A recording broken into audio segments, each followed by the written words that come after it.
Hai, nak kongsi sedikit tentang saya ada beberapa permintaan daripada Registered Energy Manager tentang berkenaan dengan sistem pengurusan tenaga. Ada sesetengah pengurus tenaga berdaftar, mereka ni nak jadi dilantik sebagai pengurus tenaga berdaftar di perpasangan. Mereka nak. Dan ada setengah mereka dah dapat pun offer tu. Tapi masalahnya, mereka ni nak jadi RAM. Tapi mereka tak tahu ataupun tak pasti macam mana nak buat energy management system. Jadi mereka rasa mereka tak nak buat yang bahagian sistem pengurusan tenaga tu, tapi mereka masih nak jadi RAM. Maksudnya dilantik sebagai RAM, memantau langkah-langkah penjimatan tenaga ataupun buat laporan setiap setahun. Tapi mereka tak nak buat sistem pengurusan tenaga. Macam mana nak cakap ni? Sebabnya kebanyakannya mereka sebab mereka tak berapa tak tahu dan juga mereka tak berminat. Mana boleh kan? Mana boleh. Okay, mana boleh. Sebab tugas-tugas memastikan pengguna tenaga melaksanakan sistem pengurusan tenaga dan juga tugas-tugas untuk memantau sistem pengurusan tenaga adalah di bawah tugas-tugas pengurus tenaga berdaftar. Mana boleh awak nak jadi pengurus tenaga berdaftar tu untuk mematuhi keperluan akta, tetapi awak tak nak jalankan tugas awak yang termaktub dalam akta. Janganlah macam tu. Macam contohnya chargeman tak nak buat kerja chargeman sebab dia tak suka buat kerja chargeman, tapi nak jadi chargeman. Macamlah jurutera elektrik komputer nak jadi dilantik jadi jurutera elektrik komputer, tapi dia tak nak buat inspection. Apa benda dia tu? Come on lah. Aduh, tak faham betul lah. Tak faham belajar lah. Tak faham belajar. Belajarlah. Pergi training, dapatkan maklumat. Sebab pengurusan tenaga berdaftar ni adalah satu kompetensi daripada Suruhanjaya Tenaga. Antara tugas-tugas yang termaktub ialah memastikan pengguna tenaga itu melaksanakan sistem pengurusan tenaga. Dan juga dia akan memantau lah pelaksanaan sistem pengurusan tenaga tu untuk memastikan tenaga diuruskan dengan berkesan untuk memenuhi tujuan akta tersebut.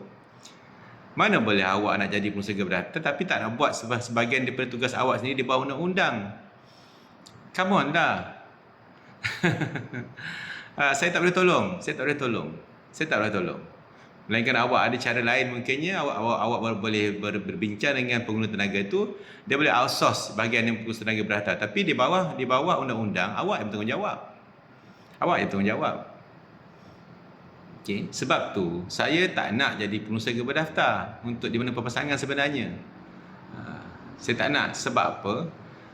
Tugas tu ialah kerja yang saya tengok lebih mudah, lebih berkesan jika seseorang itu orang dalam. Orang luar boleh tapi agak sukar. Sebab saya pernah buat dulu di bawah undang-undang yang dulu. Boleh, tapi saya rasa saya lebih selesa untuk provide service, untuk support pengurus tenaga berdaftar dalaman untuk bantu mereka melaksanakan sistem, membangunkan dan juga melaksanakan sistem pengurusan tenaga. Saya boleh bantu mereka. Bila saya bantu mereka, maksudnya saya akan latih mereka lah untuk biasa dengan sistem pengurusan tenaga tu. Kemudian dia boleh memantau dan seterusnya lah. So mana boleh nak jadi pengurusan tenaga berdaftar tapi tak nak buat sistem pengurusan tenaga sebab tak tahu dan juga tak pasti. In the first place, mesti you are not competent lah. You are not competent sebagai pengurus tenaga berdaftar. Sebab itu tugas kita. Sebab itu tugas pengurus tenaga berdaftar. Macam mana awak jadi pengurus tenaga berdaftar tapi tak nak tunaikan tanggungjawab di bawah undang-undang sebagai pengurus tenaga berdaftar?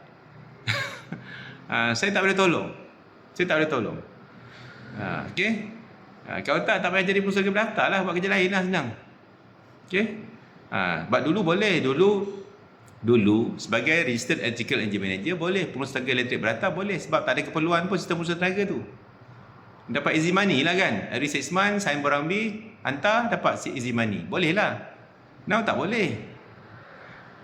Juru audit tenaga hanya diperlukan setiap 5 tahun.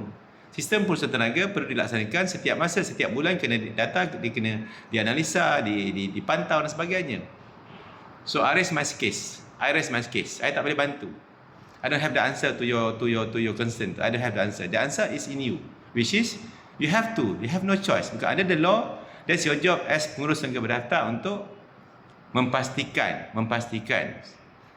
sistem pengurusan tenaga berdaftar, sistem pengurusan tenaga itu ada. Sebab tu dalam dalam keperluan akta tu, sebaik saja pengurus tenaga berdaftar dilantik, okey, pengguna tenaga ada 12 bulan untuk memastikan satu sistem pengurusan tenaga telah dibangunkan dan juga dilaksanakan di pengguna tenaga berkenaan.